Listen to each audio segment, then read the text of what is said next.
Hello, ஜெபிப்போம்.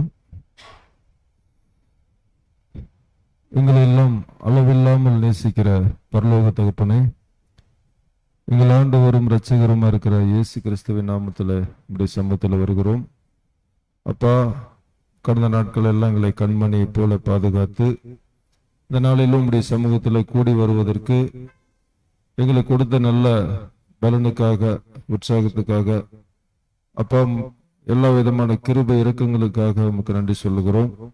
வர முடியாத சகோதர சகோதரிகளையோடும் நீங்க பேசுங்க, பலப்படுத்துங்க தகப்பனே. இப்படியான இந்த கூடுகையானது தொடர்ந்து உற்சாகமா நடப்பதற்கு உங்களுடைய ஆலோசனையும் உங்களுடைய நடத்திப்பும் எங்கள் ஒவ்வொருவருக்கும் தொடர்ந்து உண்டாகட்டும்.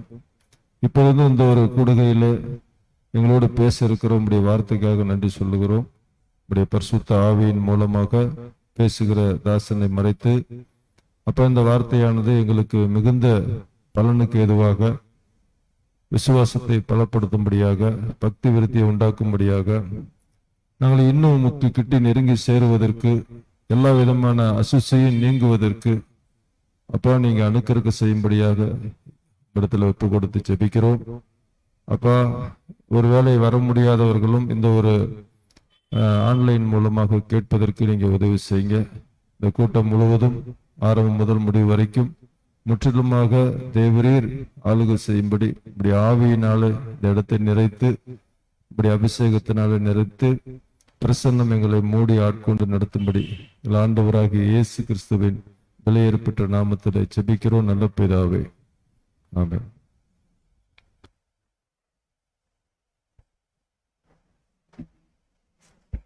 நன்றி.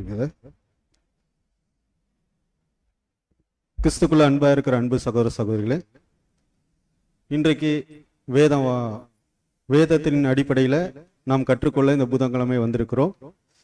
இதோ ஆதார வசனம் 5:3, கிறிஸ்துவின் இடத்தில் தாழ்மை கற்றுக்கொள் என்ற ஒரு தலைப்புல சேலம் சபை சஞ்சய் அவர்களை அழைக்கிறோம், அன்போடு அழைக்கிறோம்.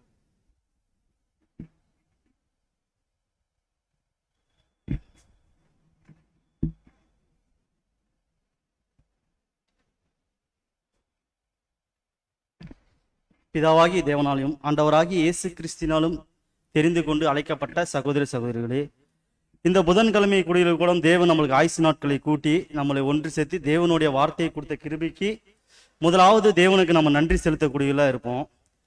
இன்றைக்கு எனக்கு கொடுக்கப்பட்டக்கூடிய சிறிய தலைப்பு, கிறிஸ்துவிடம் தாழ்மையை கற்றுக்கொள்வோம்.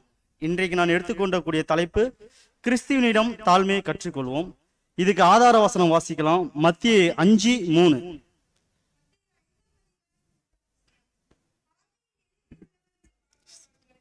பரலோக ராஜ்யம் அவர்களுடையது.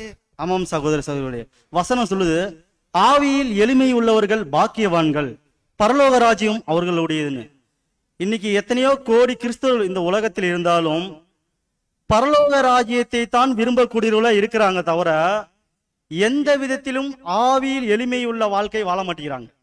இன்னைக்கு இந்த உலகத்துல எத்தனையோ கோடி கிறிஸ்தவர்கள் இருக்கிறாங்க, நம்மளையும் சேர்த்து எத்தனையோ கோடி கிறிஸ்தவர்கள் இந்த உலகத்துல இன்னும் வாழ்ந்து கொண்டுதான் இருக்கிறாங்க.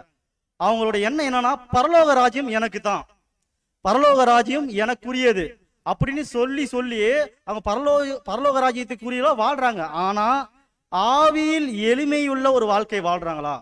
அதுதான் மிகப்பெரிய கேள்வி.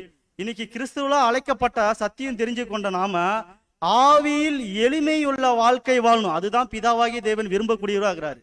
இன்னைக்கு ஆவியில் எளிமையுள்ள வாழ்க்கை என்கிட்ட இல்ல, பரலோக ராஜ்யம் எனக்குன்னு சொன்னா அது எந்த விதத்திலும் ஏற்றுக்கொள்ளப்படாதது. நம்ம இன்னொரு வசனம் வாசிக்கலாம். மத்தியோ 11:28 வாசிக்கலாம். மத்திய 11:28 ஆண்டவராக இயேசு கிறிஸ்து இஸ்ரேல் ஜனங்களை பார்த்து பேசுறாரு. மத்தேயு 11:28 வருத்தப்பட்டு பாரம் சுமக்கிறவர்களே, நீங்கள் எல்லாரும் என்னிடத்தில் வாருங்கள், நான் உங்களுக்கு இளைப்பாறுதல் தருவேன். ஆமாம் சகோதர சகோதரிகளே, ஆண்டவராக இயேசு கிறிஸ்து இஸ்ரேல் ஜனங்களை பார்த்து சொல்றாரு. இஸ்ரேல் ஜனங்களுக்கு மட்டும் இல்ல, இந்த வார்த்தையை இன்னைக்கு நம்மளும் கூட தான்.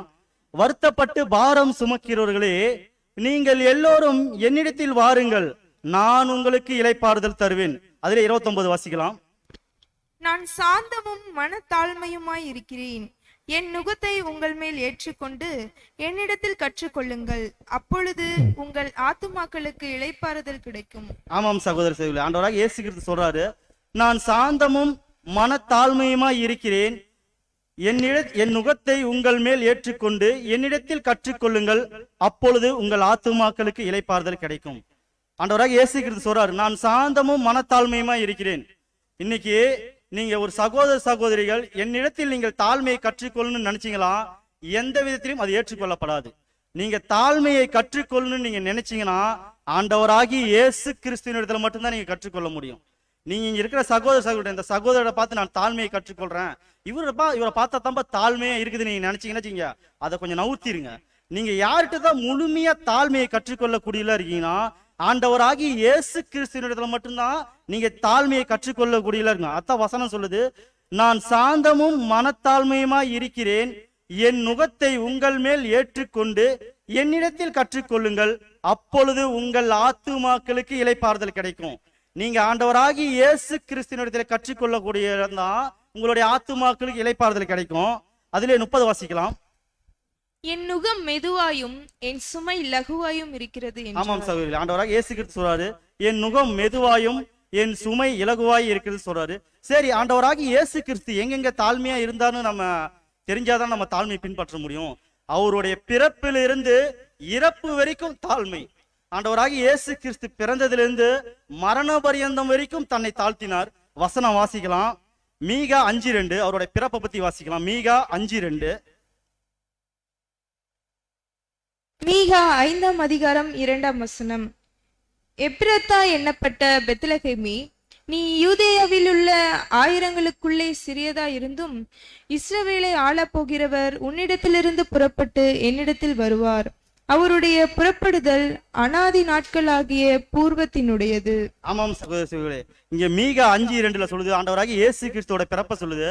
அவர் பிறக்கிறதுக்கு முன்னாடியே சில 100 வருஷங்களுக்கு முன்னாடி இது தீர்க்க தரிசனமா உரைக்கப்பட்டது. வசனம் சொல்லுது, எபிராத் என்னப்பட்ட பெத்லகேமே, நீ யூதாவில் உள்ள ஆயிரங்களுக்குள்ளே சிறியதாய் இருந்தும். இதுல நம்மளுக்கு என்ன தெரியுதுன்னா, எபிராத் என்னப்பட்ட பெத்லகேமே, யூதால ஆயிரக்கணக்கான ஊர் இருந்தாலும் இந்த பெத்லகேம் மிக சின்னதான ஒரு ஊரு. அதுதான் வசனம் சொல்லுது, எப்பிராத் என்னப்பட்ட பெத்லகேமே, நீ யூதாவில் ஆயிரங்களுக்குள்ளே சிறியதாய் இருந்தும். யூதாவுல ஆயிரக்கணக்கான ஊர் இருந்தாலும் இந்த பெத்லகேம் பாத்தீங்கன்னா மிக சின்ன ஒரு ஊரு. ஆண்டவராகி இயேசு கிறிஸ்து அந்த ஊர்ல தான் பிறக்கிறாரு. பிதாவாகி தேவன் நினைச்சிருந்தா எருசலேம் தலைநரகத்திலேயே அவரை பிறக்க வச்சிருக்கலாம். ஏன் நினைக்கலாம், பிதாவாகிய தேவன் இயேசு கிறிஸ்துவ ஒவ்வொரு நாளும் தாழ்த்தக்கூடியவரா இருந்தாரு. இயேசு கிறிஸ்துவும் தன்னை தாழ்த்தி கொண்டுதான் இந்த உலகத்துல வாழ்ந்தாரு. அதிலே வாசிக்கலாம், லூக்கா 2:7 வாசிக்கலாம். அவருடைய பிறப்பே மிகப்பெரிய தாழ்மையா இந்த மீகா 5:2 சொல்லுது. இப்ப லூக்கா 2:7 வாசிக்கலாம். லூக்கா 2ஆம் அதிகாரம் 7ஆம் வசனம். அவள் தன் முதற்பேரான குமாரனை பெற்று சத்திரத்திலே அவர்களுக்கு இடமில்லாமல் இருந்தபடியினால் பிள்ளைகளை துணிகளில் சுற்றி முன்னணியிலே கிடத்தினாள். ஆமாம் சகோதர சகோதரி, இங்க அவருடைய பிறப்பை பாத்தீங்கன்னா மீகா 5:2 அவருடைய பிறப்பே, அதாவது யூதால ஆயிரக்கணக்கான ஊர் இருந்தாலும் இந்த பெத்லகேமே மிக சின்னதான ஊர்ல ஆண்டவராகி இயேசு கிறிஸ்து பிறக்கிறாரு. அவருடைய பிறப்பே மிகப்பெரிய தாழ்மை. அந்த வசனம் சொல்லுது. இதிலே லூக்கா 2:7 சொல்லுது, அவள் தன் முதற்பேரான குமாரனை பெற்று சத்திரத்தில் அவர்களுக்கு இடம் இல்லாதபடியினால் பிள்ளையை துணிகளில் சுற்றி முன்னணியில் கிடைத்தினாள். ஆண்டவராகி இயேசு கிறிஸ்து பிறந்ததே பெத்லகேம், சின்னதான ஒரு ஊர்ல. அந்த சின்ன ஊர்ல ஒரு நல்ல வீட்டுல பிறந்தாங்களா கேட்டா இல்ல. மிகப்பெரிய சின்ன ஊர்ல பிறந்தாரு, ஆனா அந்த ஊர்ல கூட ஒரு நல்ல வீட்டுல பிறந்தாரான்னு கேட்டா நல்ல வீட்டுல பிறக்கல. வசனம் சொல்லுது, சத்திரத்திலே அவர்களுக்கு இடம் இல்லாதபடியினால். அந்த சத்திரத்துல கூட இடம் இல்லை. தேவனுடைய குமாரனுக்கு அந்த சத்திரத்துல கூட இடம் இல்ல. சத்திரத்திலே அவர்களுக்கு இடம் இல்லாதபடினால் பிள்ளையை துணியில் சுற்றி முன்னணியில் கிடத்தினாள். சத்திரத்துல கூட இடம் இல்ல, முன்னணியில். அந்த முன்னணி எதுனா, அந்த மாட்டுக்கு தண்ணி வைப்பாங்க பாத்தீங்களா, அந்த தொட்டி, அந்த முன்னிலையை குறிக்குது. அந்த முன்னிலையில் ஆண்டவராக இயேசு கிறிஸ்து வைக்கிறாங்க. அவருடைய பிறப்பே மிகப்பெரிய தாழ்மை. அவர் பிறந்த இடம் அதை விட தாழ்மை. இன்னைக்கு பிரசங்கம், இன்னைக்கு எத்தனையோ சபையில பிரசங்கம் பண்றாங்கன்னா தாழ்மைக்குரிய பிரசங்கமே இல்லை, எல்லாமே தன்னை உயர்த்தக்கூடிய பிரசங்கம். யார்ட்டாச்சும் ஆவியில் எளிமையுள்ள பிரசங்கம் கேட்டீங்கன்னா, இந்த ஆவியில் எளிமையுள்ள பிரசங்கமே இன்னைக்கு ஏகப்பட்ட சபையில மறந்துட்டாங்க. தன்னை உயர்த்தக்கூடிய பிரசங்கமா தான் இருக்குது. என்ன பார்த்தா நீ ஆசீர்வதிக்கப்பட்டவன், நீ 1000 மடங்கு ஆசீர்வதிக்கப்பட்டவன், இப்படித்தான் பிரசங்கிக்கிறாங்க தவிர இங்க ஆண்டவராகி இயேசு கிறிஸ்து பிறந்த இடம் தாழ்மை, அவர் பிறந்த ஊர் தாழ்மை, பிறந்த இடம் அதை விட தாழ்மை. இதெல்லாம் இன்னைக்கு சில கிறிஸ்தவர்கள் மறந்தேட்டாங்க. இன்னொரு வசனம் வாசிக்கலாம். சரி, அவர் பிறந்த ஊர் தாழ்மை, பிறந்த இடமும் தாழ்மை, அவர் வாழ்வதற்கு உண்டான தெரிந்து கொண்ட ஊரு வாசிக்கலாம். மத்தேயு 4:13 வாசிக்கலாம். எந்த ஊர் தெரிந்து கொண்டாருன்னு மத்தேயு 4:13 வாசிக்கலாம். மத்தேயு 4:13 நாசரேத்தை விட்டு செபுலோன் நப்தலி என்னும் நாடுகளில் எல்லைகளில் இருக்கும் கடற்கரைக்கு அருகான கப்பர்நாகுமிலே வந்து வாசம் பண்ணினார். ஆமாம் சகோதர சகோதரிகளே, ஆண்டவராக இயேசு கிறிஸ்து வாழ்வதற்கு உண்டான தெரிந்து கொண்டப்பட்ட இடம் பாத்தீங்கன்னா நாசரேத். நாசரேத்தை அவர் தெரிந்து கொண்டாரு. வசனம் சொல்லுது, நாசரேத்தை விட்டு செபுலேன் நப்தாலி என்னும் நாடுகளில் எல்லைகளில் இருக்கும் கடற்கரைக்கு அருகான கப்பூர் நபியிலே வந்து வாசம் பண்ணினார். அதிலே 14 வாசிக்கலாம். இந்த நாசரேத்து எந்த பகுதிக்கு வாசிக்கலாம்? அதிலே 14. கடற்கரை அருகிலும் யோர்தானுக்கு அப்புறத்திலும் உள்ள செபுலோன் நாடும் நப்தலி நாடும் ஆகிய புறஜாதிகளுடைய கலிலேயாவிலே. ஆமாம் சகோதர சகோதரி, இந்த நாடு பாத்தீங்களா, கடற்கரை அருகில் யோர்தானுக்கும் அப்புறத்திலும் உள்ள செபுலேன் நாடும் நப்தலி நாடும் ஆகிய புறஜாதியருடைய கலிலேயா. இந்த நாசரேத் எங்க இருக்கு பாத்தீங்கன்னா கலிலேயா தான் இருக்குது. இந்த கலிலேயாக்கு என்ன பேர் கொடுத்துக்கிறாங்க பாருங்க. கடற்கரை அருகில் யோர்தானுக்கும் அப்புறத்திலும் உள்ள செபுலேன் நாடும் நப்தலி நாடும் ஆகிய புறஜாதியருடைய கலிலேயா. இந்த கலிலேயால மேக்சிமம் யார் அதிகமா இருப்பாங்க கேட்டீங்கன்னா புறஜாதியர்கள் தான் இருப்பாங்க. புறஜாதியர் வாழ்ந்த தேசம் தான் இந்த கலிலேயா. யூதர்கள் இருப்பாங்க. யூதர்கள் எப்படின்னா படிப்பறிவு இல்லாதவங்க, வசதி இல்லாதவங்க, ஒழுக்கமற்றவர்கள், இவர்கள் தான் இந்த கலிலேயாவில் இருப்பாங்க. ஆண்டவராகி இயேசு கிறிஸ்து வாழ்வதற்கு உண்டான தெரிந்து கொள்ளப்பட்ட இடம் இந்த கலிலேயா. இது எவ்வளவு பெரிய தாழ்மை. இன்னைக்கு நம்மளுக்குள்ள ஒரு சகோதரனுக்குள்ள ஒரு சகோதரி, ஒரு சின்ன சகோதரனை பார்த்தா சத்தியத்துல வளரக்கூடிய சகோதரனை பார்க்கல, நான் பார்க்கல, இவருக்கு எனக்கும் கொஞ்சம் மெயின்டெனன்ஸ் இருக்குதுங்க, இவர் இன்னும் வளரணுங்க, ஒரு மேற்றிமை. ஆனா ஆண்டவராகி இயேசு கிறிஸ்து இங்க தெரிந்து கொண்ட தேசம் புறஜாதியருடைய தேசம். தேவனுடைய குமாரன் தெரிந்து கொண்ட தேசம் புறஜாதியருடைய தேசம். அவர் எந்த விதத்திலுமே தன்னை மேற்றுமையான எந்த விதத்திலுமே எடுத்துக்கொள்ள, அவர் வாழ்வதற்கு உண்டான தேசமே இந்த கலிலேயா. புறஜாதியர்கள் வாழ்ந்த கலிலேயை தெரிந்து கொண்டார் ஆண்டவராக இயேசு கிறிஸ்து. அதிலே 15 வாசிக்கலாம். இருளில் இருக்கும் ஜனங்கள் பெரிய வெளிச்சத்தை கண்டார்கள், மரண இருளின் திசைகளில் இருக்கிறவர்களுக்கு வெளிச்சம் உதித்தது என்று. ஆமாம் சகோதரர்களே, இருளில் இருக்கும் ஜனங்கள் பெரிய வெளிச்சத்தை கண்டார்கள், மரண இருளின் திசையில் இருக்கும் வெளிச்சம் உதித்தது என்று அது தீர்க்க தரிசனத்தினால் சொல்லப்பட்டுக்குது. சரிங்க, ஆண்டவராகி இயேசு கிறிஸ்து பிறந்த இடமும் தாழ்மை, வாழ்வதற்கு உண்டான தெரிந்து கொண்ட இடமும் தாழ்மை. இன்னொரு விஷயம் பாத்தீங்கன்னா அப்போஸ்தலர் 1:10 வாசிக்கலாம். அவர் தெரிந்து கொண்ட சீசர்களை பத்தி நாம் வாசிக்கலாம். அப்போஸ்தலர் 1:10. அப்போஸ்தலர் 1:10 அவர் போகிற போது அவர்கள் வானத்தை அண்ணாந்து பார்த்து கொண்டிருக்கையில், இதோ வெண்மையான வஸ்திரம் தரித்தவர்கள் 2 பேர் அவர் அருகே நின்று, அதே 11 வாசிக்கலாம் சிஸ்டர். கலிலேயராகிய மனுஷரே, நீங்கள் ஏன் வானத்தை அண்ணாந்து பார்த்து நிற்கிறீர்கள்? உங்களிடத்தில் நின்று வானத்துக்கு எடுத்துக்கொள்ளப்பட்ட இந்த இயேசுவானவர் எப்படி உங்கள் கண்களுக்கு முன்பாக வானத்துக்கு எழுந்தருளி போனாரோ அப்படியே மறுபடியும் வருவார் என்றார்கள். ஆமாம் சகோதரர்களே, இங்க ஆண்டவராகிய இயேசு கிறிஸ்து தெரிந்து கொள்ளப்பட்ட சீசர்கள் கூட பாத்தீங்கன்னா, அவர் என்ன எருசலேம் தலைநகரத்திலிருந்து சீசர்கள் தெரிந்து கொண்டாரா? இல்ல, அவங்களும் கலிலேயர். அதான் யார் சொல்றாங்கன்னா பாருங்க, கலிலேயராகிய மனுஷரே, நீங்கள் ஏன் வானத்தை அண்ணாந்து பார்த்து நிற்கிறீர்கள் அப்படின்னு யார் சொல்றாங்க? இயேசு கிறிஸ்து பரமேறக்குள்ள இந்த இவங்க பாக்குறாங்க. பார்க்கக்குள்ள அந்த தூதர்கள் வந்து சொல்றாங்க, கலிலேயராகிய மனுஷரே, நீங்கள் ஏன் வானத்தை அண்ணாந்து பார்த்து நிற்கிறீர்கள். ஆண்டவராகி இயேசு கிறிஸ்து தெரிந்து கொண்ட சீசர்களுக்கு கூட கலிலேயர்கள். எவ்வளவு தாழ்மை இன்னைக்கு. அவர் தெரிந்து கொண்ட சீசர்கள் கூட பாருங்க, ஜெருசலேம் பட்டணத்துல அவர் தெரிந்து கொள்ள கலிலேயர்கள். அவங்க ஒன்னுத்துக்குமே ஆவாதவங்க, மீன் பிடிக்கிறவங்க, வலை பின்றவங்க, படிப்பறிவு இல்லாதவங்க, நாகரிகம் மற்றவங்க நினைச்சிட்டு இருந்தவங்கள அவங்கள கொண்டு இன்னைக்கு உலகம் ஃபுல்லா சத்தியத்தை கொடுக்க வல்லவரா இருக்கிற தேவன். அதுதான் தேவனுடைய தாழ்மை. ஒன்னுத்துக்குமே உதவாதுன்னு நினைச்சாங்க அவங்க. யாராவது பேது, இவங்களாம் மீன் பிடிக்கிறவங்க, படிப்பே இல்லாதவங்க. ஆனா இன்னைக்கு உலகம் ஃபுல்லும் அவங்கள மூலியமா தான் சத்தியம் வந்திருக்குது. இன்னைக்கு நம்ம ஒரு சகோதரர் நினைக்கலாம், அந்த சகோதரனுக்கு எதுவுமே தெரியல, இன்னும் வளரணும்னு சொல்லி நினைக்கலாம். அந்த சகோதரர் தவறு பண்ணிட்டாரு, இவர் நம்ம இன்னும் கொஞ்சம் அதிக நாள் கட்டி இவரை யூஸ் பண்ணிக்கலாம். இல்ல, அவரை கொடுக்கவே தேவன், அவரை கொடுத்து உங்களுக்கு சத்தியம் கொடுக்க வல்லவரா இருக்கிறாரு. இந்த பேதுரு பாருங்க, படிப்பறிவு இல்லாதவங்க, கலிலேயர்கள் வாழ்ந்தவங்கள ஆண்டவராகி இயேசு கிறிஸ்து தெரிந்து கொண்டு இன்னைக்கு உலகம் முழுவதும் சத்தியம் கொடுக்க வல்லவரா இருக்கிறாருன்னா இன்னைக்கு எவ்வளவு பெரிய தாழ்மை. இந்த தாழ்மைலாம் இன்னைக்கு சில பேருக்கு தெரியுதா இல்லையான்னு தெரியல. இந்த தாழ்மையை பத்தி பேச மாட்டேங்கிறாங்க. எதை எடுத்தாலும் நான் ஆசீர்வதிக்கப்பட்டவன், எனக்கு ஆண்டவராக இயேசு கிறிஸ்து என்ன ஆசீர்வதிச்சாரு, எனக்கு பெரிய மெத்தையை கொடுத்துருவாரு, காரை கொடுத்துருவாரு, என்ன 100 வருஷம் வாழ வைப்பாரு, இந்த ஆசீர்வாதத்தை மட்டும் நினைக்கிறாங்க தவிர ஆவியில் எளிமையுள்ள வாழ்க்கை வாழ்றதில்ல, தாழ்மையுள்ள வாழ்க்கை வாழ்றதில்ல. எப்ப பாரு ஆசீர்வாதமே சில பேர் எல்லாம் நினைச்சு கொண்டே இருக்கிறாங்க. நம்ம இன்னொரு வசனம் வாசிக்கலாம். மத்தேயு 8:2 வாசிக்கலாம். மத்தேயு 8:2 ஆண்டவராக இயேசு கிறிஸ்து இங்க ஒரு வார்த்தை சொல்றாரு. மத்தேயு 8:2. மத்தேயு 8ஆம் அதிகாரம் 2ஆம் வசனம். அப்பொழுது குஷ்டரோகி ஒருவன் வந்து அவரை பணிந்து, ஆண்டவரே, உமக்கு சித்தமானால் என்னை சுத்தமாக்கும், உம்மால் ஆகும் என்றார். ஆமாம் சகோதரர்களே, இங்க ஒரு குஷ்டரோகி ஆண்டவராக இயேசு கிறிஸ்து பார்த்து சொல்றான். அப்பொழுது குஷ்டரோகி ஒருவன் வந்து அவரை பணிந்து, ஆண்டவரே, உமக்கு சித்தமானால் என்னை சுத்தமாக்கும், உம்மால் ஆகும் என்றான். அதிலே 3 வாசிக்கலாம். 3ஆம் வசனம். இயேசு தனது கையை நீட்டி அவனை தொட்டு, எனக்கு சித்தம் உண்டு, சுத்தமாகு என்றார். உடனே குஷ்டரோகம் நீங்கி அவன் சுத்தமானான். 4 வாசிக்கலாம் சிஸ்டர். இயேசு அவனை நோக்கி, இதை நீ ஒருவருக்கும் சொல்லாதபடி எச்சரிக்கையாயிரு. ஆயினும் எங்களுக்கு சாட்சியாக நீ போய் ஆசிரியனுக்கும் உன்னை காண்பித்து மோசே கட்டளையிட்டபடி காணிக்கையை செலுத்து என்றார். ஆமாம் சார், இயேசு கிறிஸ்து சொல்றாரு. இயேசு அவனை நோக்கி, இதை நீ ஒருவருக்கும் சொல்லாதபடி எச்சரிக்கையா இரு அப்படின்னு சொல்றாரு. ஆண்டவராக இயேசு கிறிஸ்து இங்க ஒரு குஷ்டரோகிய குணமாயிட்டு சொல்றாரு, இதை நீ ஒருவருக்கும் சொல்லாதப்பா அப்படின்னு சொல்றாரு. ஏன் இது ஒருவருக்கும் சொல்லாதனா, இது ஒரு தாழ்மை குறித்தால் இல்ல. ஆண்டவராக இயேசு கிறிஸ்து தன்னை எந்த இடத்திலும் விளம்பர பிரியரா காட்டிக்கல. எந்த இடத்துலயுமே சரி, அவர் ஏகப்பட்ட குஷ்டரோகி குணமாகிறாரு. இத போய் நீ சொல்லு, என்னை பத்தி விளம்பரப்படுத்து அப்படின்னா சொல்லவே இல்லை. எந்த இடத்திலும் விளம்பரம் படுத்தாதவர் தான் ஆண்டவராக இயேசு கிறிஸ்து. இன்னைக்கு எத்தனையோ சபையில, நானா பேர் சபையில கூட பார்த்திருக்கேன், ஒரு பாஸ்டர் ஜெபிச்சு அந்த அவங்களுக்கு குணமாச்சுன்னா போச்சு, அந்த சாட்சியை சொல்லிச்சு 10 வருஷம் சொல்லுவாங்க. ஏன்னா ஆண்டவர் குணப்படுத்திட்டாரு, அவங்க எந்திரிச்சாவே அந்த சாட்சி தான் நம்ம நினைச்சுக்கலாம்.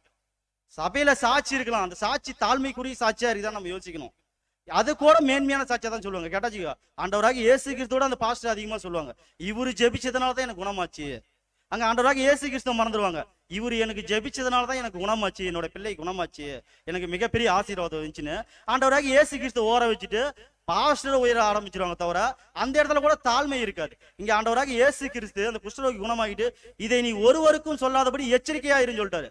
ஏன்னா அந்த இடத்துல அவர் எந்த இடத்துலயும் அந்த வீண் விளம்பரம் காட்டிக்கல. இன்னைக்கு சகோதர சகோதர மத்தியில வீண் விளம்பரம் தான் அதிகமாகுது. சபையில ஒண்ணு கூட கூட கூட சரி, வீண் விளம்பரம். எனக்கு தான் முன்னுரிமை கொடுக்கணும், நான் தான் முன்னாடி நிக்கணும், நான் தான் முன்னாடி பேசணும், எனக்கு தான் முன்னாடி. இது எல்லாமே பெருமைக்குரியதான், தாழ்மைக்குரியதான் நம்ம இருக்கணும். தாழ்மையை கற்றுக்கொள், இயேசு கிறிஸ்து இடத்துல கற்றுக்கொள்ளணும். அதான் சொல்றாரு, என்னிடத்தில் கற்றுக்கொள்ளுங்கள், அப்பொழுது உங்களோட ஆத்துமாக்களுக்கு இளைப்பாறுதல் கிடைக்கும். அவரிடத்தில் நீங்க கற்றுக்கிட்டீங்கன்னா தான் அந்த தாழ்மைக்கே அடையாளம். நீங்க என்ன பத்தி சஞ்சய் பிரதர் இன்னைக்கு தாழ்மையை பத்தி பேசுறாருன்னா என்கிட்ட நீங்க கத்துக்கொள்ள முடியாது. நான் நீங்க பேசத்தான் முடியும், ஆனா 100% ஆண்டவராகி இயேசு கிறிஸ்து தான் நம்ம கற்றுக்கொள்ள முடியும். நம்ம இன்னொரு வசனம் வாசிக்கலாம். யாக்கோபு 4:6 வாசிக்கலாம். யாக்கோபு 4:6.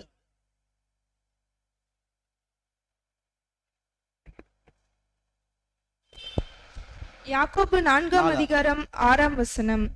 அவர் அதிகமான கிருபையை அளிக்கிறாரே, ஆதலால் தேவன் பெருமையுள்ளவர்களுக்கு எதிர்த்து நிற்கிறார், தாழ்மையுள்ளவர்களுக்கோ கிருபை அளிக்கிறார் என்று சொல்லி இருக்கிறது. ஆமாம் சகோதரிகளே, வசனம் சொல்லுது, அவர் அதிகமான கிருபை அளிக்கிறார், ஆதலால் தேவன் பெருமை உள்ளவர்களுக்கு எதிர்த்து நிற்கிறார், தாழ்மை உள்ளவர்களுக்கோ கிருபை அளிக்கிறார்.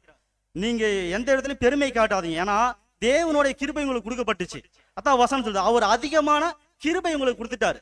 அந்த கிருபையை நீங்க வாங்கிட்டு நீங்க பெருமையா நினைச்சீங்கன்னா வச்சுக்கீங்க, அவர் உங்களை விட்டு விலகிடுவார். ஏன்னா உங்களுக்கு கிருபை, மிகப்பெரிய கிருபை கொடுத்துட்டாரு. அந்த கிருபையை நான் வாங்கிட்டு, அந்த கிருபையை வாங்கி வச்சுட்டு இல்ல கிருபையை ஓர வச்சலாம், எனக்கு நான் பெருமையா தான் பேசுவேன் அப்படின்னு சொல்லிட்டு பெருமை பேசினா கடவுள் கொஞ்சம் தள்ளி இருந்துவாரு. அதனாலதான் தாழ்மை உள்ளவர்களுக்கு அவர் கிருபையை அளிக்கிறார். நீங்க எந்த இடத்துல நீங்க உங்களுக்கு தாழ்த்துறீங்களோ அந்த அளவுக்கு உங்களுக்கு கிருபை கொடுக்கப்படும். நீங்க தாழ்த்தாதமே இருந்தீங்கன்னா உங்களுக்கு கிருபை கிடைக்காது. அதிலே 7 வாசிக்கலாம் சகோதரி. 7. ஆகையால் தேவனுக்கு கீழ்ப்படிந்திருங்கள், பிசாசுக்கு எதிர்த்து நில்லுங்கள், அப்பொழுது அவன் உங்களை விட்டு ஓடி போவான். 10 வாசிக்கலாம். கர்த்தருக்கு முன்பாக தாழ்மைப்படுங்கள், அப்பொழுது அவர் உங்களை உயர்த்துவார். ஆமாம் சகோதர சகோதரர்களே, மனிதர்கள் முன்னாடி எப்பயுமே நீங்க தாழ்மைப்படாதீங்க. இன்னைக்கு ஒரு சகோதரர் பார்த்தா, ஐயோ அந்த சகோதரர் நான் பார்த்தா சொல்லுவாருப்பான்னு சொல்லிட்டு அவரு முன்னாடி தாழ்மைப்படாதீங்க. கர்த்தருக்கு முன்பாக தாழ்மைப்படுங்கள், அப்பொழுது அவர் உங்களை உயர்த்துவார். நீங்க முதல்ல நீங்க தாழ்மையா இருக்கணும்னா கர்த்தருக்கு முன்னாக தாழ்மையா இருங்க. மனிதருக்கு முன்னாக தாழ்மையா இருக்காதீங்க, மனிதர் மீறி போனா உங்க சரீரத்தை மட்டும் தான் கொல்ல முடியும். ஆத்மாவையும் சரீரத்தையும் கொல்ல வல்லவராய் இருக்கிற தேவனுக்கு தான் பயப்படணும். மனிதன் நினைச்சானா சரீரத்தை மட்டும் தான் கொல்ல முடியும். ஐயோ இந்த சகோதரருக்கு நான் பார்த்து தேவனோட அந்த மனிதனுக்கு அதிகமா பயந்துக்காதீங்க. ஏன்னா தேவன் நினைச்சாருன்னா உங்களுடைய ஆத்மாவையும் சரீரத்தையும் கொல்ல வல்லவராய் இருக்கிறார். இந்த வசனத்தை நம்ம உறுதியா பிடிச்சிக்கணும். ஏன்னா கடவுள் நினைச்சாருன்னா நம்ம ஒண்ணுமே எல்லாம் பண்ணிடுவாரு. அவர் மிகுந்த கிருபை உள்ளவரு, முடிஞ்ச அளவுக்கு நம்ம மேல கிருபையா இருப்பாரு. நம்ம ரொம்ப விலகி போயிட்டோமா வச்சுங்க, அவர் ஒண்ணுமே இல்லாம நம்மளை பண்ணிடுவாரு. இன்னொரு வசனம் வாசிக்கலாம், அதுலயே 14 வாசிக்கலாம். நாளைக்கு நடப்பது உங்களுக்கு தெரியாதே, உங்கள் ஜீவன் எப்படிப்பட்டது? கொஞ்ச காலத்தில் தோன்றி பின்பு தோன்றாமற் போகிற புகை போல் இருக்கிறது. ஆமாம் சகோதரர்களே, நாளைக்கு நடப்பது உங்களுக்கு தெரியாது, உங்கள் ஜீவன் எப்படிப்பட்டதுன்னு சொல்லுது. நாளைக்கு நடக்கிறது உங்களுக்கு தெரியாது. இன்னைக்கு இந்த பிரசங்கத்தை கேட்டீங்களா? இன்னைக்கே நீங்க தாழ்மைப்பட முடிஞ்சா தாழ்மைப்பட்டுருங்க. இல்ல நான் நாளையிலிருந்து நான் தாழ்மையை கற்றுக்கிறேன்பா, நாளையிலிருந்து ஆண்டவராக இயேசு கிறிஸ்து நான் தாழ்மையை கற்றுக்கிறேன், தாழ்மையா நடக்கிறேன்னு நினைச்சீங்க. அதான் வசனம் சொல்லுது, நாளைக்கு நடப்பது உங்களுக்கு தெரியாது. முடிஞ்சா இன்னைக்கே தெரிஞ்சிருங்க.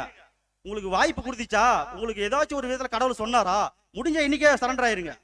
நாளைக்கு நடப்பது உங்களுக்கு தெரியாது, உங்கள் ஜீவன் எப்படிப்பட்டது? கொஞ்ச காலம் தோன்றி பின்பு தோன்றாமல் போயிருக்கிறது. கொஞ்ச காலம் தான் தோன்றிருக்குது. அந்த கொஞ்ச காலத்திலாச்சும் கர்த்தருக்கு முன்பாக தாழ்மைப்படுங்க. பின்னாடி தோன்றாமையே போயிடும். இருக்கிற காலத்தை யூஸ் பண்ணிக்கணும், காலத்தை பிரயோஜனப்படுத்திக்கணும். இருக்கிறதே கொஞ்ச நேரம், கொஞ்ச காலம். அந்த காலத்தை கரெக்டா கடவுள் மூலியமா நம்ம கரெக்டா வச்சு கரெக்டா பிடிச்சி வாழணும். இல்லையா அது தோன்றாமலே போயிடும். நம்ம இன்னொரு வசனம் வாசிக்கலாம், ஒரு ஊமையை பத்தி வாசிக்கலாம். லூக்கா 18:9 வாசிக்கலாம். லூக்கா 18:9 இயேசு கிறிஸ்து ஒரு ஊமையை சொல்றாரு. லூக்கா 18ஆம் அதிகாரம் 9ஆம் வசனம். அன்றியும் தங்களை நீதிமான்கள் என்று நம்பி மற்றவர்களை அற்பமாக எண்ணின சிலரை குறித்து அவர் ஒரு உவமை சொன்னார். ஆமாம் சகோதரர்களே, அன்றியும் தங்களை நீதிமான்கள் என்று நம்பி மற்றவர்களை அற்பமா எண்ணின சிலரை குறித்து அவர் ஒரு உவமையாய் சொன்னார். அதிலே வாசிக்கலாம், 10 வாசிக்கலாம். 2 மனுஷர் ஜெபம் பண்ணும்படி தேவாலயத்துக்கு போனார்கள். ஒருவன் பரிசேயன், மற்றவன் ஆயக்காரன். ஆமாம் சகோதரர்களே, இது உங்களுக்கு தெரிஞ்ச விஷயம் தான். ஆல்ரெடி வசனம் சொல்லுது, 2 மனுஷர் ஜெபம் பண்ணும்படி தேவாலயத்துக்கு போனார்கள். ஒருவன் பரிசேயன், மற்றவன் ஆயக்காரன். 11 வாசிக்கலாம். பரிசேயன் நின்று, தேவனே, நான் பரிகாரர், அந்நியக்காரர், விபச்சாரக்காரர் ஆகிய மற்ற மனுஷர்களைப் போலவும் இந்த ஆயக்காரனைப் போலவும் இராததினால் உம்மை ஸ்தோத்தரிக்கிறேன். ஆமாங்க, அந்த பரிசேயன் நின்று அவன் ஜெபம் பண்ணக்குள்ள பாருங்க, பரிசேயன் நின்று, தேவனே, நான் பரிகாரர், அநியாயக்காரர், விபச்சாரக்காரர் ஆகிய மற்ற மனுஷரை போல இந்த ஆயக்காரனை போலவும் இராததனால் உம்மை ஸ்தோத்தரிக்கிறேன். அவன் பண்ணக்கூடிய விஷயமே பாத்தீங்கன்னா, அநியாயக்காரர், விபச்சாரக்காரர் மற்ற மனுஷரை போலவும் இந்த ஆயக்காரனை போலவும் இராததனால் உம்மை ஸ்தோத்தரிக்கிறேன். ஒவ்வொருத்தரையும் குற்றப்படுத்துறான். அவன் பண்ற ஜபமே இவனை போல இல்ல, நான் அவனை போல இல்ல, இந்த ஆயக்காரனை போல இல்ல, இந்த பரிகாரனை போல இல்லைன்னு சொல்லிட்டு ஒவ்வொருத்தனையும் குற்றப்படுத்துறான். அதுல 12 வாசிக்கலாம்.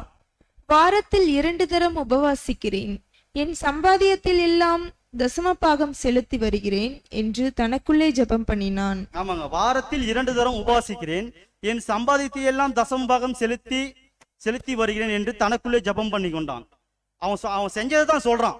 நான் வாரத்துல 2 தரம் உபவாசிக்கிறேன், என் தசமபாகம் எல்லாம் செலுத்தி வருகிறேன் என்று தனக்குள்ளே ஜெபம். அவன் செஞ்சதை தான் அவன் சொல்றான். ஆனா அவனுக்குள்ள இருக்கிற குறை என்ன? தன்னை நீதிமான் மாதிரி எண்ணினான். மற்றவனை குறை சொல்லிட்டான். அந்த ஆயக்காரனை போல இல்லப்பா, நாம அந்த பரிகாரனை போல இல்லப்பான்னு சொல்லி மற்றவனை குற்றப்படுத்திட்டு இவனை நீதிமான் மாதிரி இங்க காட்டிக்கிட்டான். அதிலே 13 வாசிக்கலாம். ஆயக்காரன் தூரத்திலே நின்று தன் கண்களையும் வானத்துக்கு ஏறெடுத்த துணியாமல் தன் மார்பிலே அடித்துக்கொண்டு, தேவனே, பாவியாகிய என் மேல் கிருபையாயிரும் என்றார். ஆமாங்க, இந்த ஆயக்காரனோட ஜெபத்தை பாத்தீங்கன்னா, ஆயக்காரன் தூரத்தில, பக்கத்துல கூட வரல, தூரத்தில் நின்று தன் கண்களை வானத்துக்கு ஏறெடுக்க துணியாமல் தன் மார்பிலே அடித்துக்கொண்டு, தேவனே, பாவியாகிய என் மேல் கிருபையா இருன்னு சொன்னான். இதைத்தான் தேவன் எதிர்பார்க்கிறாரு. இதைத்தான் தேவன் நம்ம மேல எதிர்பார்க்கிறாரு. உண்மையை சொல்லிடணும், ஓப்பனா ஒரு சரண்டர் ஆயிரு, முழுமையா தாழ்மைப்படுத்திட. நீ யாரு முன்னாடி தாழ்மைப்படுத்தது, என் முன்னாடி தாழ்மைப்படுப்பான்னு சொல்றாரு. நீ தாழ்மைதான் உன்னால பட முடியும், கோடி கோடியா பணமா கொட்ட முடியும் இல்ல. நீ முடிஞ்ச அளவுக்கு தாழ்மைப்படுன்னு சொல்றாரு. முடிஞ்ச அளவுக்கு உன்னை தாழ்த்திர. அதிலே 14 வாசிக்கலாம். அவன் அல்ல, இவனே நீதிமானாக்கப்பட்டவனாய் தன் வீட்டுக்கு திரும்பி போனான் என்று உங்களுக்கு சொல்லுகிறேன். ஏனெனில் தன்னை உயர்த்துகிறவன் எவனும் தாழ்த்தப்படுவான், தன்னை தாழ்த்துகிறவன் உயர்த்தப்படுவான் என்றார். ஆமாம் சகோதரர்களே, அவன் சொன்னான், நான் வாரத்துல 2 தரம் உபவாசிக்கிறேன், 2 தடவை நான் தசம் கொடுத்தேன், சம்பாதித்தெல்லாம் அவங்களுக்கு கொடுக்குன்னு சொன்னான். ஆனா வசனம் சொல்லுது, அவன் அல்ல, இவனே நீதிமானாக்கப்பட்டவனாய் தன் வீட்டுக்கு திரும்பி போனான் என்று உங்களுக்கு சொல்கிறேன். ஏனெனில் தன்னை உயர்த்துகிற எவனும், தன்னை உயர்த்துகிற யாரா இருந்தாலும் சரி, தன்னை உயர்த்துகிற எவனும் தாழ்த்தப்படுவான், தன்னை தாழ்த்துகிறவன் உயர்த்தப்படுவான். வசனம் அதுதான் சொல்லுது. யாரா இருந்தாலும் சரி, தன்னை உயர்த்தினீங்கன்னா 35 வருஷம் 45 வருஷம் நீங்க ஃபுல்ஃபில்ல நினைஞ்சு நீங்க 500 சப்ஜெக்ட் கொடுத்தாலும் சரி, தன்னை உயர்த்தினீங்கன்னா தேவன் முன்னாடி தாழ்ந்துருவீங்க. எத்தனை சப்ஜெக்ட் கொடுத்தாலும் சரி, தன்னை உயர்த்த வேணாம். ஏன்னா நம்ம உயர்த்தக்கூடிய ஒருவர் தான், பிதாவாகி தேவனும் அவருடைய குமாரனாகி ஆண்டவராகி இயேசு கிறிஸ்து மட்டும்தான். அவங்கள மட்டும்தான் நம்ம உயர்த்தி பேசக்கூடியதா இருக்கணும். இங்க நின்றுட்டு நான் என்ன உயர்த்தி பேசுறேன்னா எந்த விதத்திலும் கடவுளுடைய பார்வைக்கு என்னை எடுத்துக்கொள்ள போட மாட்டாரு. நம்ம இன்னொரு வசனம் வாசிக்கலாம், பிலிப்பியர் 2:3 வாசிக்கலாம். பிலிப்பியர் 2:3.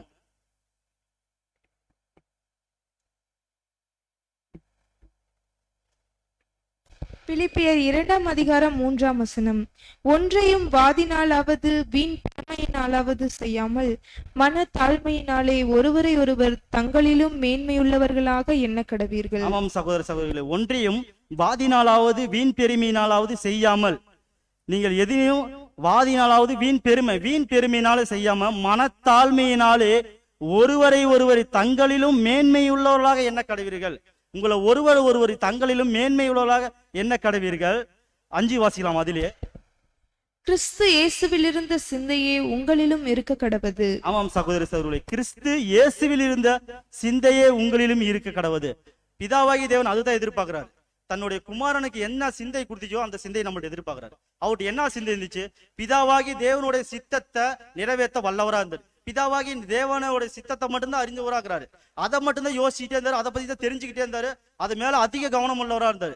நம்மளோட சிந்தை எது மேல கவனமா இருக்குது? அதைத்தான் நம்ம யோசிக்கக்கூடியதா இருக்கும். நம்ம தேவன் மேல அதிகமா சிந்தை வச்சுக்கிறோமா, இல்ல உலக காரியத்து மேல அதிகமா சிந்தை வச்சுக்கிறோமா, இல்ல மற்றவனை அதிகமா குற்றப்படுத்து மேல சிந்தை வச்சுக்கிறோமா, நம்ம யோசிக்கணும். நம்ம ஒவ்வொரு நாளும் தேவன்கிட்ட அதிகமாய் கிட்ட சேரக்கூடியவர்களா இருக்கணும். நம்ம இன்னொரு வசனம் வாசிக்கலாம், 6 அதிலே வாசிக்கலாம். அவர் தேவனுடைய ரூபமாய் இருந்தும் தேவனுக்கு சமமாயிருப்பதை கொள்ளையாடின பொருளாக எண்ணாமல்.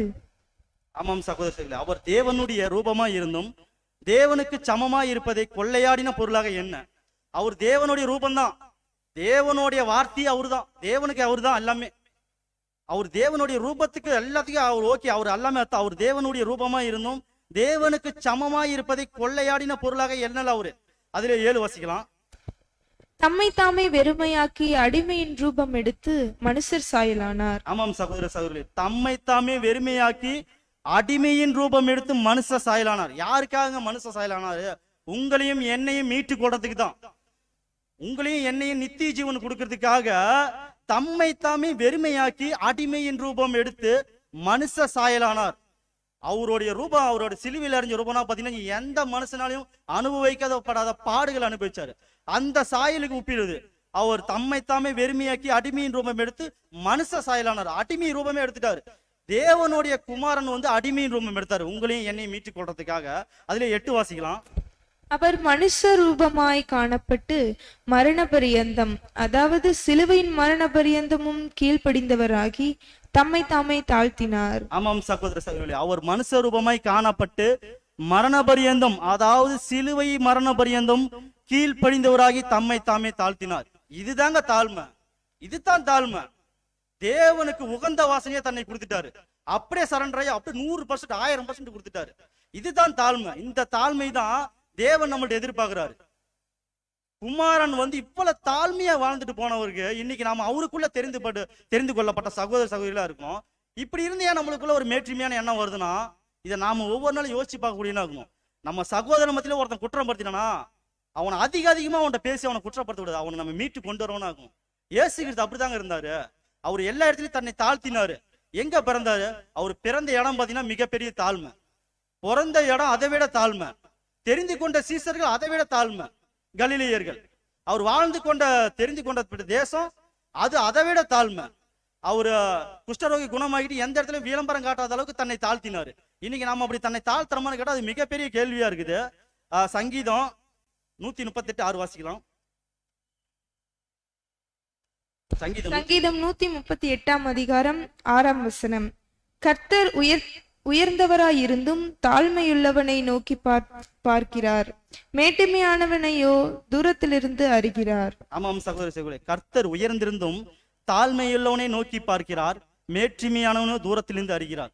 கர்த்தர் உயர்ந்திருந்தும் தாழ்மையானவன் தான். அவர் எவ்வளவு பெரிய உயர்ந்தவர், அவரு மாதிரி யாருமே இல்லை. அப்படியாப்பட்ட உயர்ந்திருந்தவர் மேற்றிமையானவனை தூரத்திலிருந்து அறிகிறார். நீங்க உங்களுக்குள்ள மேற்றிமையான சிந்தை வந்துச்சுன்னா உங்களை கடவுளை ஆண்டவராக இயேசு கிறிஸ்து உங்களை தள்ளியே வச்சிருவாரு. நம்ம இன்னொரு வசனம் வாசிக்கலாம்.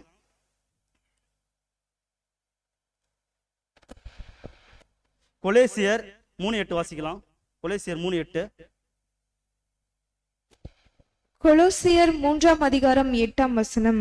இப்பொழுதோ கோபமும் மூர்க்கமும் பொறாமையும் உங்கள் வாயில் பிறக்கால் ஆகாது, தூஷணமும் வம்பு வார்த்தைகளுமாகிய இவைகளை எல்லாம் விட்டு விடுங்கள். ஆமாம் சகோதர சகோதரி, இப்பொழுது கோபம் மூர்க்கமும் பொறாமையும் உங்கள் வாயில் பிறக்கலாகாது, தூஷணமும் வம்பு வார்த்தைகளுமாகிய இவைகளை எல்லாம் விட்டு விலகுங்கள்.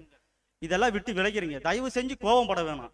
எந்த விதத்திலையும் மிகப்பெரிய பிரச்சனை வந்தாலையும் அது மிக ஒரு தாழ்மையா அதை எப்படி இது பண்ணணும்னு சொல்லிட்டு அந்த அளவுக்கு நீங்க தாழ்மைப்படுங்க. தவிர கோபம் பட்டீங்கன்னா கண்டிப்பா பாவம் செஞ்சிடும்.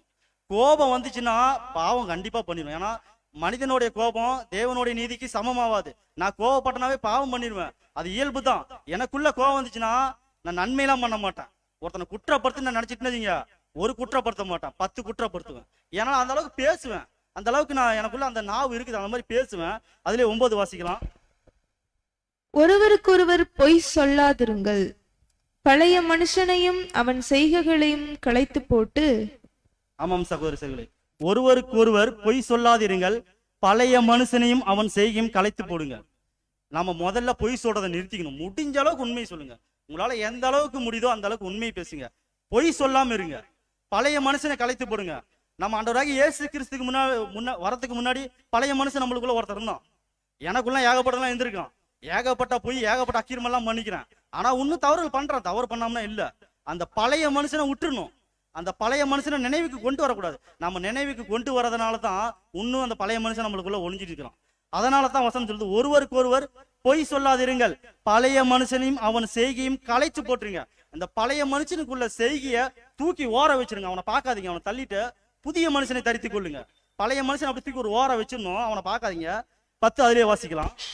தன்னை சிருஷ்டித்தவருடைய சாயலுக்கு ஒப்பாய் பூரண அறிவுடையும்படி புதிதாக்கப்பட்ட புதிய மனுஷனை தரித்து கொண்டிருக்கிறீர்களே. ஆமாம் சகோதரி, தன்னை சிருஷ்டித்தவருடைய சாயலுக்கு ஒப்பாய், தன்னை சிருஷ்டித்தவருடைய சாயலுக்கு ஒப்பாய் பூரண அறிவுடையும்படி புதிதாக்கப்பட்ட புதிய மனுஷனை தரித்து கொண்டீர்கள்.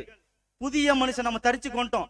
என்னைக்கு ஆண்டவராக இயேசு கிறிஸ்துக்குள்ள உடன்படிக்கை பண்ணமோ அன்னைக்கே நம்மளுக்குள்ள புது மனுஷன் வந்துட்டான். ஆனா அந்த புது மனிதனை நம்ம அதிகமா பேசுறது இல்ல. அந்த புது மனிதன் கூட அதிகமா டைம் இது பண்றது இல்ல.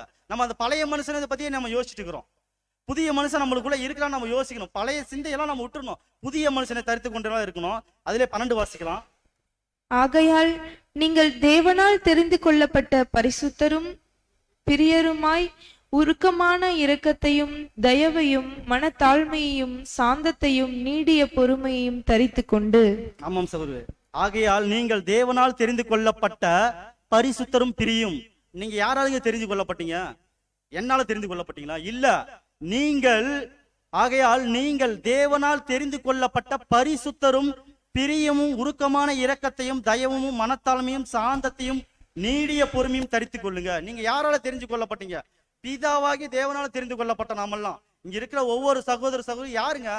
நாமெல்லாம் ஒரு பழக்கம் இல்ல. பிதாவாகி தேவனால நம்ம தெரிஞ்சு கொள்ளப்பட்டோம். அவரால தெரிஞ்சு கொள்ளப்பட்டதா பிள்ளைதான் நாம. அதனால இரக்கத்தையும் தயவையும் மனத்தாழ்மையும் சாந்தத்தையும் நீடியும் பொறுமை தரித்து கொண்டவளா இருக்கணும். அவரால தெரிஞ்சு கொள்ளப்பட்ட நான் இதெல்லாம் நான் பின்பற்றணும், இப்படி இருக்கணும். தயவையும் சாந்தத்தையும் இதெல்லாம் நான் பின்பற்றி இந்த அளவுக்கு நான் நடக்கக்கூடியவனா இருக்கணும். அதிலே 17 வாசிக்கலாம். வார்த்தையினாலாவது கிரியையினாலாவது நீங்கள் எதை செய்தாலும் அதையெல்லாம் கர்த்தராகிய இயேசு கிறிஸ்துவின் நாமத்தினால் செய்து அவர் முன்னிலையாகிய பிதாவாகிய தேவனை ஸ்தோத்தரியுங்கள். ஆமாம் சகோதரர்களே, வார்த்தையினாலாவது கிரியையினாலாவது நீங்கள் எதை செய்தாலும் அதையெல்லாம் கர்த்தராகிய இயேசுவின் நாமத்தினால் செய்து அவர் முன்னிலையாக பிதாவாகிய தேவனை ஸ்தோத்தரியுங்கள். நீங்க வார்த்தையினாலாவது கிரியினாலாவது எதை செஞ்சாலும், நீங்க பேசக்கூடிய வார்த்தையா இருந்தாலும் நீங்க செய்யக்கூடிய கிரியா இருந்தாலும் நீங்க எதை செய்தாலும் அதையெல்லாம் கர்த்தராகி இயேசுவின் நாமத்தில் செய்து அவர் முன்னிலையாக பிதாவாகி தேவனை ஸ்தோத்திரீங்கள். நீங்க எதை செஞ்சாலும் பிதாவாகி தேவனையும் அவரை துதிக்கக்கூடிய வார்த்தையா இருக்கணும். அது இயேசு கிறிஸ்து மூலியமா நீங்க செய்யக்கூடியதா இருக்கணும். நீங்க எதை செய்றீங்க, நல்ல விஷயத்த மட்டும் நீங்க செய்யணும், கெட்ட விஷயத்தை செய்ய வேணாம். எதை செஞ்சாலும் நீங்க நல்ல விஷயத்தை செய்யக்கூடியதா இருக்கணும். எந்த விதத்திலையும் கெட்ட விஷயத்தை செய்யக்கூடியதா நம்ம இருக்கக்கூடாது. அதனாலதான் நம்ம இன்னொரு வசனம் வாசிக்கலாம். சங்கீதம் 138:6 வாசிக்கலாம்.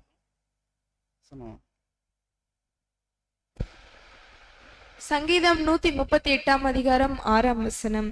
கர்த்தர் உயர்ந்தவராயிருந்தும் தாழ்மையுள்ளவனை நோக்கி பார்க்கிறார், மேட்டுமையானவனையே தூரத்திலிருந்து அறிகிறார். ஆமாம் சார், கர்த்தர் உயர்ந்திருந்தும் தாழ்மையுள்ளவனை பார்க்க அந்த வசனம் வாசிட்டோம். இப்ப நம்ம ஆதார வசனமே வாசிக்கலாம். மத்திய 5:3 வாசிக்கலாம். கடைசியாக மத்திய 5:3 வாசிக்கலாம். மத்திய 5:3. மத்தேயு 5 அதிகாரம் 3 வசனம். ஆவியில் எளிமையுள்ளவர்கள் பாக்கியவான்கள், பரலோக ராஜ்யம் அவர்களுடையது. ஆமாம் சார், இன்றைக்கு இருக்கக்கூடிய காலத்துல நாம ஆசீர்வாத காலத்துலலாம் வாழல, நாம தாழ்மையுள்ள காலத்துல தான் வாழ்ந்துட்டு இருக்கோம். நாம முடிஞ்ச அளவுக்கு நாம எவ்வளவு தாழ்மை காட்டுறோமோ அந்த அளவுக்கு கடவுள் நம்மளை மேன்மைப்பட்டு அதான் சொல்லுது, ஆவியில் எளிமை உள்ளவர்கள் தான் பாக்கியவான்கள், பரலோக ராஜ்யம் அவர்களுடைய தான். பரலோக ராஜ்யம் யாரு இது? நான் வாரனா சபைக்கு வந்து இயேசு கிறிஸ்து துதிச்சு பாடிய நான் ஜபம் பண்ணிட்டு போனா பரலோக ராஜ்யம் என்னது இல்ல. ஆவியில் எளிமை உள்ளவனா இருந்தா தான் பரலோக ராஜ்யம் என்னது. நான் எந்த அளவுக்கு என்னை தாழ்மைப்படுத்தி தேவன்ன்ற நான் முழுவதும் சரண்டர் ஆகணும், அப்பதான் பரலோக ராஜ்யம் எனக்குரியதா இருக்குது. இல்ல நான் வாரனா சபைக்கு வரேன், நான் காணிக்க கொடுக்குறேன், நான் பாட்டு பாடுறேன் அப்படின்னு சொன்னா பரலோக ராஜ்யம் எனக்குரியது இல்ல. வசனம் நம்மளுக்கு தெளிவா சொல்றது, ஆவியில் எளிமையுள்ளவர்கள் தான் பாக்கியவான்கள், அவங்க பாக்கியவான்கள், பரலோக ராஜ்யத்துக்குரியவர்கள் அவர்கள் தான், மித்த யாருமே இல்ல. நான் ரெகுலரா 50 வருஷம் நான் சபைக்கு வந்து நீங்க ஆவியில் எளிமை உள்ளவங்க என்ன செய்யுங்க, பரலோக ராஜ்யம் உங்களுக்கு கூடியதா இருக்காது. முடிஞ்ச அளவுக்கு நம்மளை எவ்வளவு தாழ்த்தரமோ அவ்வளவு தாழ்த்தக்கூடியதா இருக்கணும். ஏன்னா ஆண்டவராகி இயேசு கிறிஸ்து பிறந்த ஊரு பெத்லகேம், மிகப்பெரிய தாழ்மை, மிகப்பெரிய சின்னதான ஊர்ல பிறக்கிறாரு. பிறந்த இடம் மாட்டு தொழுவம் போல் இருக்கக்கூடிய இடத்துல பிறக்கிறாரு, மிகப்பெரிய தாழ்மை. அவர் தெரிந்து கொண்டப்பட்ட சீசர்கள் கலிலியர்கள், புறஜாதியர்கள், ஒன்றத்துக்கு படிப்பறிவு இல்லாதவர்கள். அப்படியாப்பட்ட சீசர்களை தெரிஞ்சு கொண்டு இன்னைக்கு உலகம் முழுவதும் சத்தியத்தை கொடுக்க வல்லவரா இருக்கிறாரு. அந்த அளவுக்கு அவர் தாழ்மைப்பட்டு தெரிஞ்சு கொண்டாரு. எந்த இடத்திலும் தன்னை விளம்பர பிரியரா காட்டாத அளவுக்கு தன்னை வாழ்ந்து கொண்டிருந்தாரு. இன்னைக்கு நம்மளுடைய வாழ்க்கை இதெல்லாமே எடுத்துக்கணும். இந்த தாழ்மையெல்லாம் நம்ம அப்படி கப்புன்னு ஆண்டவராக இயேசு கிறிஸ்து இருந்து பிடிச்சிட்டு அவரை பின்பற்றி மித்த எந்த இடத்தையும் திரும்பி பார்க்க கூடாது. ஆண்டவராக இயேசு கிறிஸ்து மட்டுமே பின்பற்றி அவரை மட்டும் பார்த்து நடக்கக்கூடியவர்களா இருக்கணும். இனி வரக்கூடிய காலத்துல நம்ம தாழ்மையை அதிகமாய் ஏற்றுக்கொண்டு தாழ்மையின்படி வாழக்கூடிய பிள்ளைகளா இருப்போம். இந்த வார்த்தையை கொடுத்த பிதாவாகிய தேவனுக்கும் ஆண்டவராகிய இயேசு கிறிஸ்துக்கும் நன்றி எடுத்துக்கொண்டு பொறுமையோடு கேட்ட சகோதரர்களுக்கும் யாவருக்கும் நன்றி எடுத்துக்கொள்கிறேன். ஆமென்.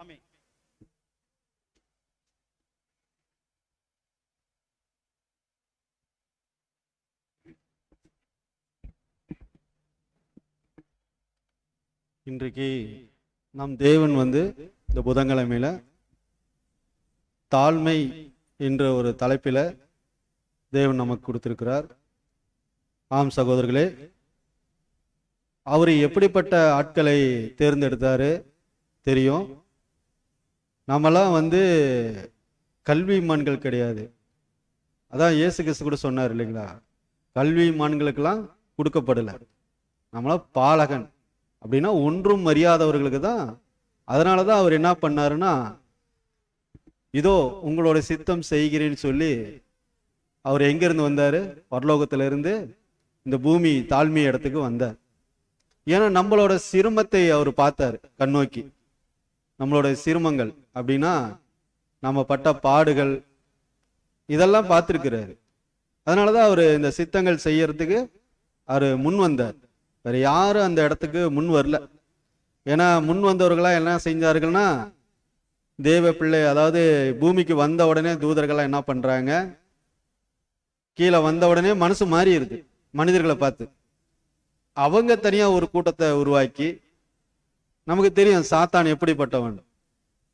சாத்தான் ஒரு சில கூட்டத்தையே சேர்த்து எல்லாத்தையும் சிரமப்பட வச்சுட்டு அந்த சாத்தான். ஆனா இயேசு கிறிஸ்து என்ன பண்ணாரு, பிதாவுடைய சித்தம் செய்ய முன் வந்தாரு. நம்ம எல்லா மக்களையும் அவர் கண்ணோக்கி தான் பார்க்கிறாரு. ஆனா நமக்கு தாழ்மை மிகப்பெரிய ஒரு உண்மை. ஏன்னா தாழ்மை வேண்டும். இந்த இடத்துல கர்த்தர் வந்து நமக்கு இந்த தாழ்மையை ஏன் கொடுக்கிறாருன்னா, கர்த்தரை இயேசை நாம் நோக்கி பார்க்கும் போது அவர் பாருங்க, பிறக்கிறதுக்கு அந்த இடம் கூட இல்லை. எந்த இடத்துல இருக்கிறாருன்னா வெளியே இருக்கிறாரு.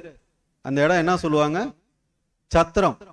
சத்திரத்துக்குள்ள கூட அவருக்கு இடம் இல்லை, வெளியே இருக்கிறாரு. அப்ப வெளியே இருக்கும் போது அந்த இடத்துல இருந்து வரும்போது நாமளும் எப்படிப்பட்டவர்களா இருக்கோம்னா சிதைஞ்சு இருக்கிறோம். நமக்குன்னு ஒன்றும் இங்க பெருசாலாம் எதுவும் இல்லை, எல்லாம் சிதைஞ்சுதான் இருக்கிறோம். அதனாலதான் அவர் என்ன பண்ணாருன்னா அந்த தாழ்மை ரூபத்தை எடுத்துக்கொண்டு நம்மளை காப்பாத்துறதுக்குன்னே அவர் என்ன பண்ணாரு, தன் சிலுவையிலே சொந்த ரத்தத்தை கொடுத்து அவர் மீட்டு எடுத்துக்கிறார். இன்றைக்கு உண்மையாலுமே தேவன் நமக்கு இந்த வாய்ப்பு கொடுத்திருக்கிறார். நாம் தாழ்மையை கற்றுக்கொள்ள வேண்டும். அதே போல இந்த தாழ்மையை இன்னும் அதிகமாக நம்ம வளர்த்தி கொள்ள நம்ம முயற்சி எடுத்துக்கொண்டு நாம் தினந்தோறும் வேதத்தை வாசித்து கொண்டு ஜெப சிந்தையோட இந்த கடைசி காலத்தில் நாம் இருப்போம். பிதாவாகிய தேவன் இந்த பாடத்தை கொடுத்ததுக்காகவும் குமாரனுக்கு இயேசு கிறிஸ்துக்கும் நாம் நன்றி தெரிவித்து சபை மக்களுக்கு நன்றி, சஞ்சய் அவர்களுக்கும் சபை சார்பாக நன்றி தெரிவிக்கிறோம். முடிவு ஜெபம் கிருஷ்ணகுமார் பிரதர்.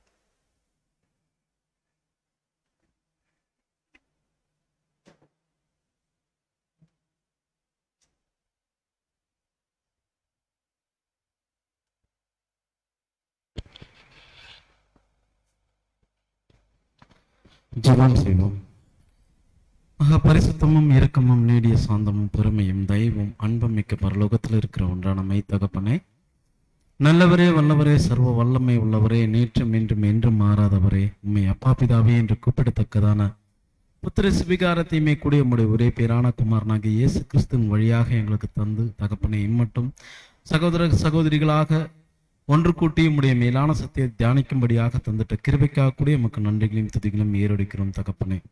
ஆகிலுமே கடந்த காலம் முழுவதுமே நாங்கள் அநேக அக்கிரமங்கள், பாவங்கள், மீறுதல்கள் அநேகம் நாங்கள் செய்திருப்போம் தகப்பனே. அவற்றை எல்லாவற்றையுமே தகப்பனே இந்த நேரத்திலே உம்முடைய கிருபாசன நன்றியிலே நாங்கள் வைக்கிறோம். அப்பா, எங்களுக்குள்ளாக அநேக குற்றங்கள், குறைகள், அப்பா, விரோதங்கள், முறுமுறுப்புகள் எல்லாமே இருந்தாலுமே அப்பா இந்த நேரத்திலுமே உம்முடைய வசனத்தை கொண்டு நாங்கள் அதை சுத்திகரித்து அப்பா உம்முடைய கிருபாசன நன்றியிலே நாங்கள் வைக்கிறோம். வருத்தப்பட்டு பாரம் சுமப்பவர்களே, நீங்கள் எல்லோரும் என்னிடத்தில் வாருங்கள், உங்களுடைய பாரத்தை நான் சுமக்கிறேன், என்னுடைய நுகத்தை ஏற்றுக்கொள்ளுங்கள், அது மெதுவாயும் லகுவாயும் இருக்கும் என்று சொன்னீர்கள் தகப்பனே. அந்தபடியாக உம்முடைய நாங்கள் வார்த்தையை ஏற்றுக்கொண்டு அப்பா அந்தபடியாக இன்றைய தினத்திலுமே கூடிய நாங்கள் ஆவியில் எளிமை உள்ளவர்களாக எங்களை தாழ்மைப்படுத்தக்கூடிய பிள்ளைகளாக உம்முடைய பரிசுத்தாவியும் உம்முடைய ஞானத்தையும் உம்முடைய பலனையும் எங்களுக்கு தந்து அனுதினமும் எங்களை வழிநடத்தி எங்களை ஏற்றுக்கொள்ளும்படியாக உம்மிடத்தில் நாங்கள் கெஞ்சி மன்றாடுகிறோம். அப்பா, எந்த விதமான ஆயுதங்கள் எங்களை